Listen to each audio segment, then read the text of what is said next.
bad evening. Tonight's story is entitled Purrs of Vengeance.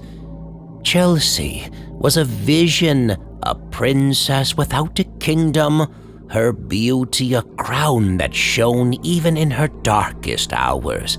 Raised in a home absent of a father, she learned to wear her strength on her flawless skin and conceal her tender heart behind bold makeup and the trappings of high fashion.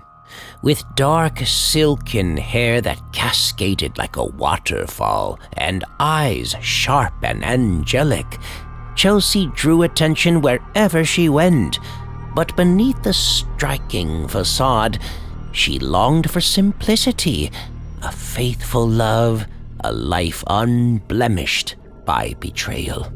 That longing had been shattered when she met Ricky, average in every way except for his silver tongue. Ricky knew the right words to wrap around Chelsea's guarded heart. He ensnared her, whispered lies that dripped with sweet promises, and left her with the consequence, a child she could not bear to bring into her shattered world. The choice she made to end that chapter was irreversible, a decision that scarred her beautiful body and lovely soul alike, leaving her barren and hollow. Enter Anthony, an admirer who saw her not just as a beauty, but as a queen worth worshipping. They met online, drawn together by a mix of curated profiles and fate. Anthony was captivated by her kindness, enamored with the girl next door innocence that peeked through the layers of makeup. He imagined a life with Chelsea that was pure and honest, a sanctuary where love wasn't just a fleeting promise, but a steadfast truth. But that hope curdled into something darker when Anthony learned the truth that Ricky, his own friend, had been the source of Chelsea's heartbreak.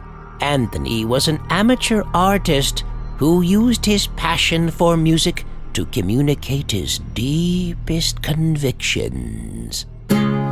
I met her online. Your guitar's out of tune, bro. It happens all the time. Oh, fuck no. A beautiful queen, something you'd see in a dream. Shit. How can I tell her? I'll tell her no lies. Heaven or hell, my ride or die. Busting at the seams, strangling thighs. Butterfly eyelashes and angel eyes. Yo, bro. That shit sucks. That shit is whack. Like, that bitch is never gonna fucking feel that song. How the fuck do you know? 'Cause I fucked her. Something turned in Anthony's soul. A darkness so great that he hatched a plan as cold as the moonlight that spilled across his room that night. He remembered Ricky's phobia, the irrational fear that coiled around his mind at the sight of a harmless creature. Cats. And Chelsea, his beautiful queen, had 4 of them, silent sentinels with eyes that gleamed in the dark. The night of reckoning began after a perfect date at a local Mexican restaurant.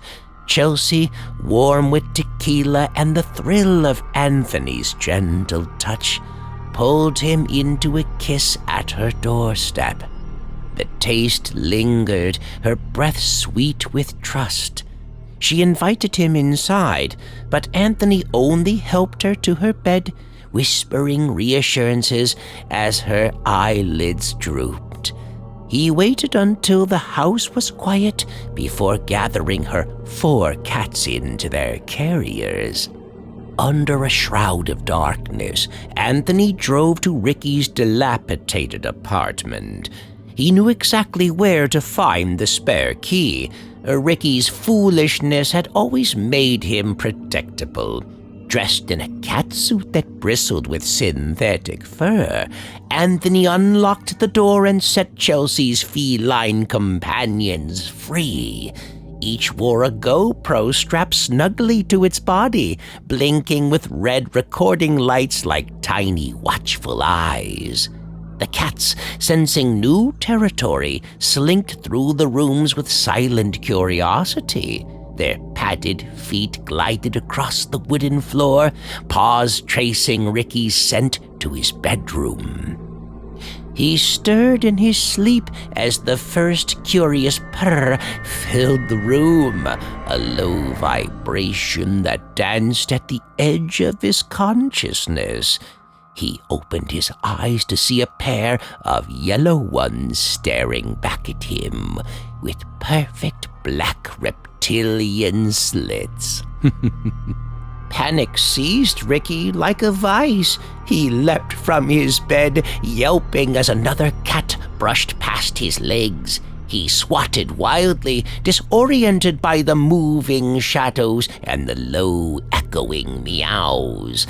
The cats surrounded him, weaving a tapestry of dread, their cameras catching every frantic breath, every bead of sweat. He stumbled backwards, tripped over the edge of the rug, and bolted up the stairs in a blind rush. The night was silent, but for the rhythm pounding of his feet, the creak of wood beneath his weight. At the top of the stairs, he realized his mistake. He had cornered himself. The cats followed, their eyes glowing like specters, growing larger in his panic-stricken vision. His pulse raced until it burst into a singular, instinctive act of escape. The window shattered as Ricky leapt, propelled by terror into the unforgiving dark. The street below met him in silence, the sound of his fall muffled by the emptiness of the hour and the wind willing to accept his destiny. Anthony collected Chelsea's cats, now witnesses to a justice served.